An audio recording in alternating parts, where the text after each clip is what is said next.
Selamat datang pemirsa PKBM Siloam. Sekolah zaman now belajar bisa di mana saja, kapan saja, dan siapa saja. Pada malam hari ini kita memulai pembelajaran daring untuk tahun pelajaran 2024-2025.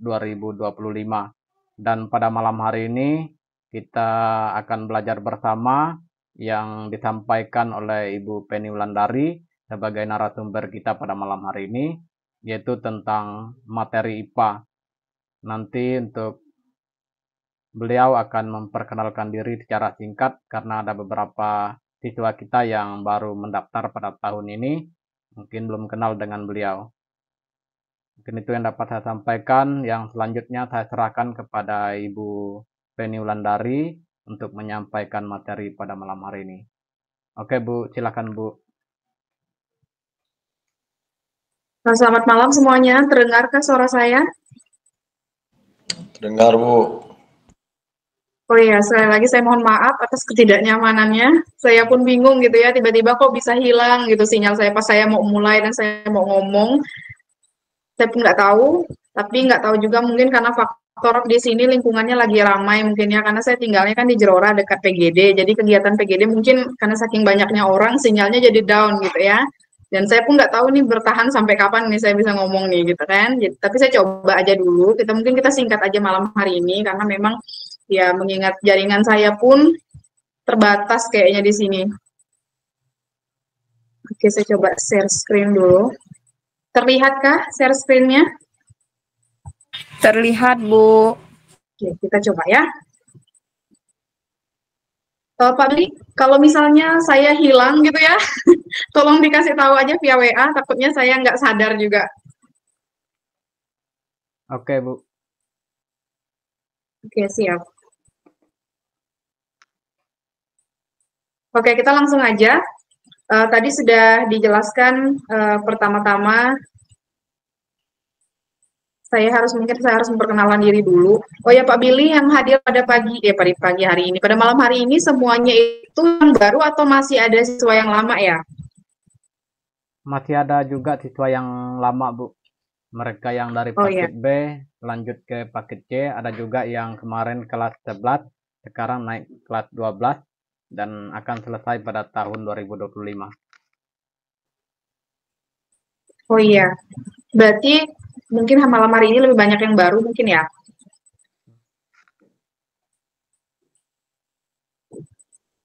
Betul Bu. Oh iya, oke kita langsung saja. Yang pertama-tama saya ucapkan terima kasih kepada Bapak Kepala Sekolah kita, Pak Billy, atas kesempatan yang telah diberikan kepada saya.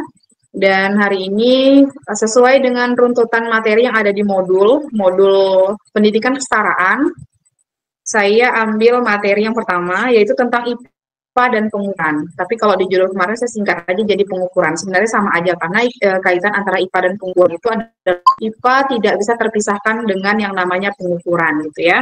Terus sekedar informasi saya perkenalkan diri terlebih dahulu. Nama saya Penny Wulandari. Saya salah satu tutor aktif juga di PKBM Siloam.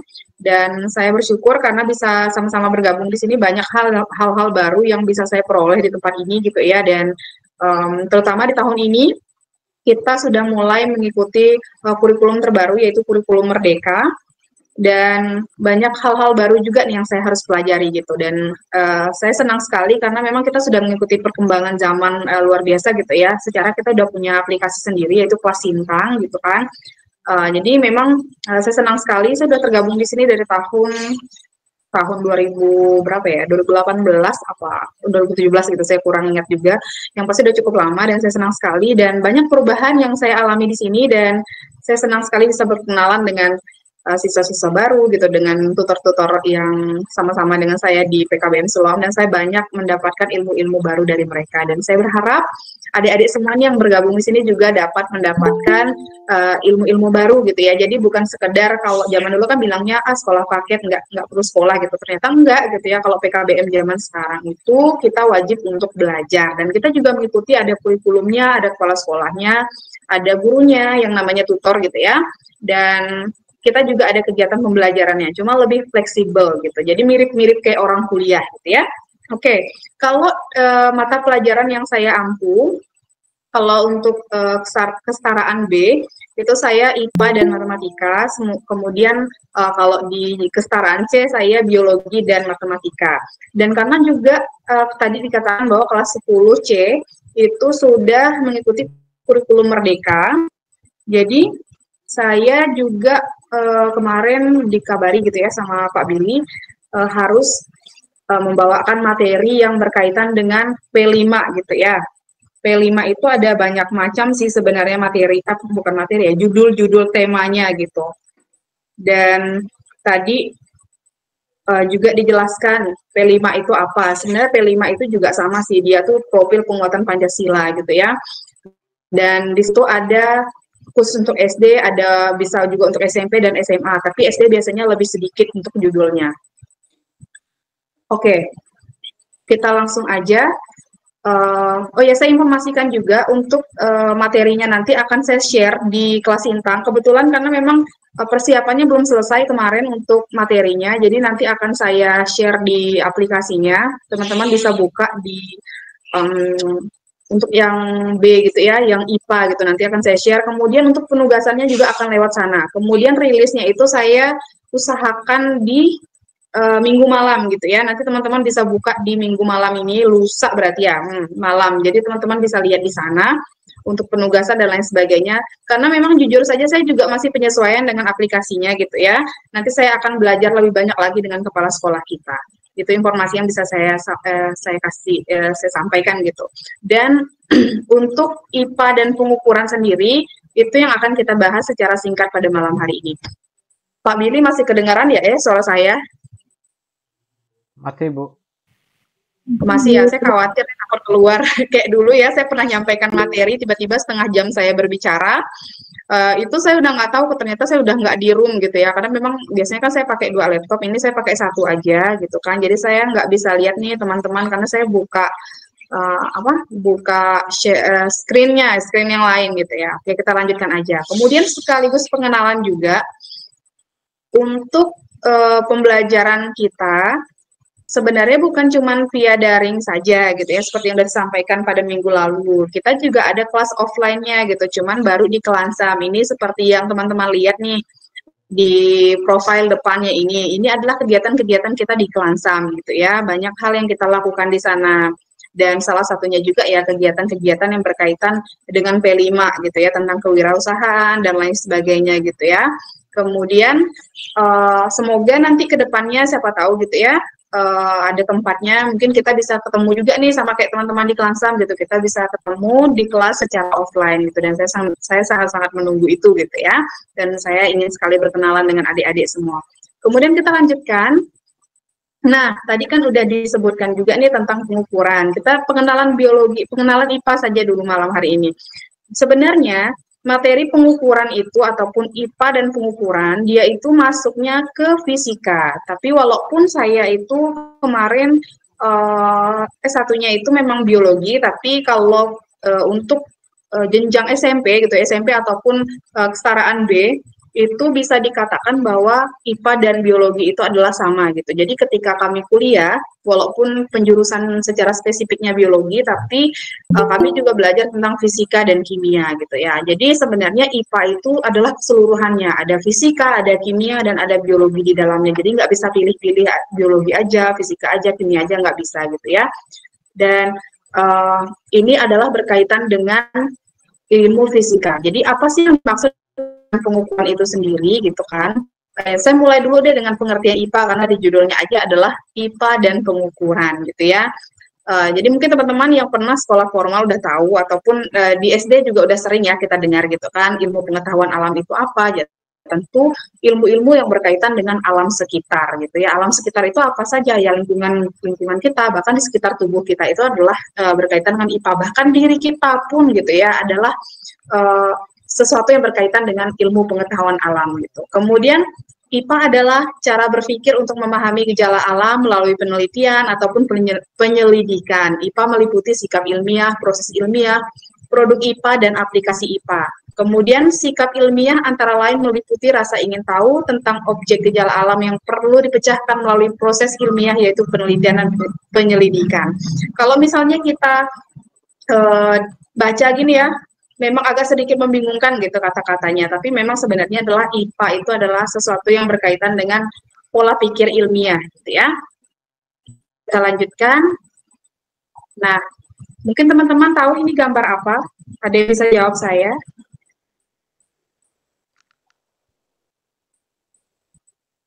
Apakah suara saya masih terdengar? Pengukuran, Bu, timbangan dan pengukuran. Oke, saya tunggu dulu. Ini gambar apa? Bu. Termometer, oh, ya, Bu. Ini termometer. Yang di bawahnya apa? Timbangan. Timbangan, oke. Yang satu lagi? Pengukuran. Oh iya, mistar. Mistar ya? Oke, terima kasih sudah menjawab. Ini adalah salah satu, bukan salah satu ya, salah tiga. Sebenarnya ada 3 butir ini gitu ya. Tapi ada satu lagi yang saya kurang tambahkan yaitu jam. Dan ternyata pengukuran ini berkaitan dengan alat-alat ini gitu ya. Nanti kita akan pelajari satu persatu karena kenapa ini penting gitu ya. Karena memang pengukuran itu adalah dasar dari semua pembelajaran IPA. Saya mohon maaf karena banyak kendaraan lewat, terus lagi ramai juga di sini. Kalau misalnya agak kurang jelas atau berisik-berisik, dimaafkan. Oke, dilanjutkan. Kemudian, itu apa sih gitu kan? Pengukuran itu merupakan kegiatan yang diperlukan dalam membandingkan suatu besaran dengan besaran lainnya secara akurat, gitu ya. Jadi, pengukuran itu ya kegiatan untuk membandingkan gitu kan. Misalnya ada pensil yang sudah dipotong dan pensil yang masih utuh. Nanti kita tinggal ukur, membandingkan mana sih yang lebih panjang, mana yang lebih pendek gitu ya. Kemudian apalagi ya, tinggi badan gitu ya, bukan body shaming sih. Kalau tinggi badan kan bisa diukur juga nih. Biasanya kan kalau misalnya mau masuk, misalnya masuk kepolisian, misalnya kemudian masuk tenaga medis gitu ya, biasanya kan ada pekerjaan ataupun model gitu, ada pekerjaan tertentu yang mewajibkan kita untuk tinggi badan sekian misalnya, ada yang misalnya 150, 155, 165 gitu ya, jadi itu proses pengukuran untuk membandingkan gitu, ternyata mungkin yang tingginya 1 meter, nanti dulu lah kerja yang lain dulu misalnya kan, jadi dokter aja gitu, dan yang lebih tinggi mungkin jadi ini, jadi itu gitu ya. Ternyata memang itulah kegiatan membandingkan gitu. Itu salah satu contoh realnya. Kemudian hasil penelitian ataupun penyelidikan akan menghasilkan produk IPA. Ternyata IPA itu berharap ilmu IPA itu ada, diharapkan adanya produk yang dihasilkan. Oleh karena itu, segala sesuatu yang kita ada di sekitar kita itu sebenarnya adalah produk dari IPA itu sendiri gitu ya. Semua yang kita lakukan nggak dipisahkan dari ilmu IPA. Nanti kalau misalnya kita di pertemuan-pertemuan selanjutnya, kita akan semakin mengetahui nih gitu. Ternyata IPA itu penting bagi kehidupan kita. Termasuk pelajaran-pelajaran lain juga sama gitu. Tapi memang dasar-dasar segala pembelajaran itu dimulai dari matematika dan IPA yang disingkat dengan MIPA gitu ya. Kemudian apa yang dimaksud dengan besaran, satuan, dan mengukur gitu. Kalau di pendidikan formal, zaman saya SMP, ini wajib sekali untuk dihafal gitu ya, karena memang biasanya kalau ulangan, ujian ini pasti keluar gitu, dan utama sekali di soal-soal yang ada. Kemudian kalau misalnya untuk besaran, satuan, dan mengukur ini, nanti kalau misalnya saya bikin soal di penugasan ini ada menu, saya juga nanti mau konsultasi dulu sama Pak Kepala Sekolah gitu ya, bagusnya di menu apa gitu, karena ada menu tugas, kemudian saya lupa lagi menu yang satunya, nanti akan dimasukkan saya soal-soal yang seperti ini gitu ya, mungkin dalam bentuk esai itu teman-teman bisa jawab, dan saya juga akan share materi ini di aplikasi Kelas Intang gitu ya. Kemudian kita cari dulu nih pengertian besarannya apa gitu. Besarannya adalah sesuatu yang dapat diukur dengan cara dibandingkan, memiliki satuan dan dinyatakan dengan angka-angka atau nilai. Jadi kalau misalnya panjang suatu benda itu 2 meter, 2 itu adalah besaran gitu ya. Kemudian satuan adalah pembanding di dalam mengukur suatu besaran.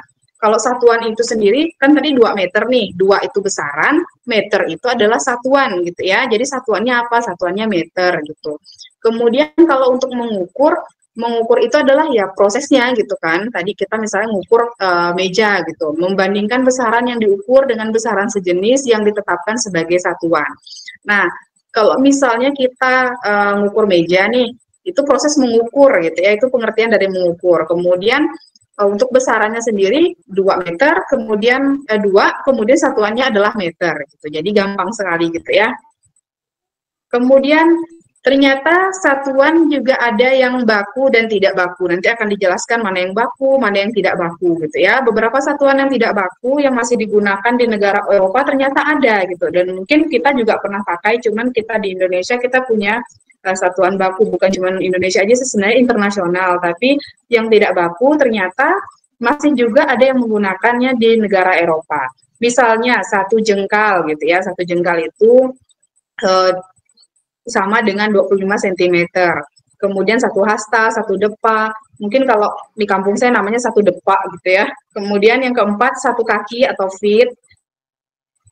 Kemudian 1 jempol dan 1 lengan atau yard gitu. Ternyata masih ada di negara Eropa menggunakan ini gitu. Dan semuanya tuh ada ukuran-ukurannya dalam sentimeter. Kemudian pengertian satuan baku dan tidak baku. Satuan baku adalah satuan yang telah diakui secara internasional. Itu bedanya tadi dengan satuan yang tidak baku. Kalau satuan yang tidak baku tadi ya depa, misalnya jengkal gitu kan, kaki. Nah, itu satuan tidak baku. Tapi walaupun tidak baku masih ada yang menggunakannya, yaitu satuan yang hasil pengukurannya bisa berbeda-beda. Kemudian besaran dalam kehidupan sehari-hari. Kemudian ini adalah besaran pokok. Ternyata besaran itu ada besaran pokok dan besaran turunan gitu ya. Kalau besaran pokok itu biasanya panjang, kemudian waktu, dan masa, suhu dan lain sebagainya. Besaran pokok itu adalah besaran awalnya gitu ya. Kalau misalnya kita ngukur kan kita nggak perlu ngitung nih. Kalau misalnya kita ngukur misalnya berhenti di angka 7 ya, tinggal kita tulis aja 7 meter misalnya. Terus waktu berapa jam, misalnya kita masak nasi 1 jam gitu ya, 1 jam ya 1 jam kita tulis gitu ya. Walaupun kalau misalnya besaran waktu itu untuk besaran pokoknya disebut dengan detik gitu ya, detik ataupun second gitu ya sebutannya. Kemudian besaran turunan, kalau besaran turunan itu adalah besaran yang setelah misalnya panjang kali lebarnya berapa meter kubik, meter persegi gitu, itu namanya besaran turunan, itu sudah ditambah gitu ya. Semoga teman-teman paham ya maksud saya gitu kan. Besaran pokok itu adalah besaran yang kalau kita ngukur ya kita langsung tulis gitu. Misalnya panjangnya berapa, lebarnya berapa gitu kan. Itu besaran pokoknya. Kalau misalnya turunannya ketika panjang meja itu sudah dikali dengan lebar meja itu menjadi besaran turunan gitu ya. Kemudian ada 7 besaran pokok. Di antaranya panjang, kemudian masa itu berat, kemudian waktu, yang keempat suhu, kuat arus listrik, intensitas cahaya, dan jumlah zat. Dan saya masih ingat sekali waktu saya SMP ataupun SMA, SMP ya, SMP itu sangat banyak gitu ya, bukan sangat banyak, sangat sering saya temukan soal seperti ini. Bahkan ketika saya ujian nasional akhir sekolah, waktu saya ujian nasional SMP, ini soalnya juga ada gitu ya, dan pertanyaannya rata-rata seperti ini. Sebutkan yang mana antara pilihan berikut ini yang bukan termasuk dalam besaran pokok gitu ya. Karena memang sebenarnya ini penting gitu dalam pekerjaan apapun, semuanya kita perlu pengukuran gitu. Oleh karena itu besaran, jenis-jenis besaran seperti ini kita perlu ketahui gitu ya. Dalam keadaan apapun kita perlu gitu ya. Misalnya kan tadi panjang, kita perlu tahu, apalagi yang mungkin profesinya ke depannya mau jadi penjahit baju gitu, punya usaha gitu kan, berdagang dan lain sebagainya. Pengukuran itu perlu gitu ya. Kemudian kalau kita mau jual sesuatu ataupun misalnya ada yang mau nukang gitu ya, panjang pendek kan kita harus bisa ngitung. Oleh karena itu dasar-dasar yang seperti ini kita harus tahu gitu ya. Kemudian, nah ini sepertinya udah dekat yang terakhir. Jenis-jenis alat ukur. Jenis-jenis alat ukur itu terbagi menjadi 3. Yang pertama untuk mengukur panjang, itu biasanya menggunakan mistar, jangka sorong, mikrometer stroke. Nah, ini jarang-jarang sih kita lihat, tapi sebenarnya dia mirip-mirip jangka gitu ya. Saya dulu pernah praktek juga waktu saya SMA pakai jangka sorong, tapi itu memang sedikit membingungkan gitu karena memang kita jarang pakai gitu ya. Tapi yang paling mudah adalah menggunakan mistar. Kalau yang ngukang biasanya pakai mistar yang lebih panjang yang bisa ditarik gitu kan. Kemudian kalau Untuk jahit biasanya dia pakai mistar yang fleksibel, yang bahannya kayak tali gitu, dan dia bisa melingkar, lebih enak kalau kita ngukur badan gitu ya. Kemudian tadi panjang yang pertama, yang kedua massa atau berat. Kalau massa atau berat udah pasti lah ya, semuanya pasti pernah menggunakan timbangan, apalagi yang suka nih ketemu timbangan mengukur berat badan gitu ya. Itu salah satu cara mengukur massa. Kemudian yang ketiga adalah waktu. Mengukur waktu itu penting. Sekarang semua kita sudah punya handphone gitu ya. Pasti di handphone kita semuanya punya waktu. Bahkan handphone kita juga punya yang namanya alarm gitu ya. Jadi kita bisa mengukur nih berapa jam sih kita perlu tidur, kapan sih kita harus bangun gitu ya. Jadi kalau kita janjian dengan orang, kita udah bisa memprediksi tadi berangkatnya jam berapa, jam 2, berapa jam ke sini, 3 jam gitu ya. Itu adalah salah satu cara untuk mengukur waktu. Kemudian ada juga beberapa teman-teman mungkin ada yang pakai jam yang stopwatch gitu ya. Itu juga penting juga untuk mengukur waktu, apalagi yang hobi berolahraga, biasanya ini sangat-sangat diperlukan. Oke, thank you for listening. Have a good day. Ada pertanyaan?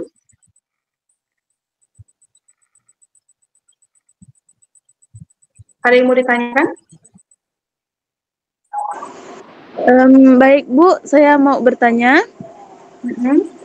Ini untuk tugas-tugasnya nanti dikirim melalui aplikasi KS-nya ya Bu? Iya, seperti penjelasan Pak Kepala Sekolah kemarin ya pas pertemuan awal, semuanya memang lewat kelas Sintang ya Pak Billy ya? Oh iya ya Bu. Betul Bu. Nanti sebelum saya kirim nanti tugas-tugasnya mungkin saya konsultasi dulu dengan Pak Billy gitu ya.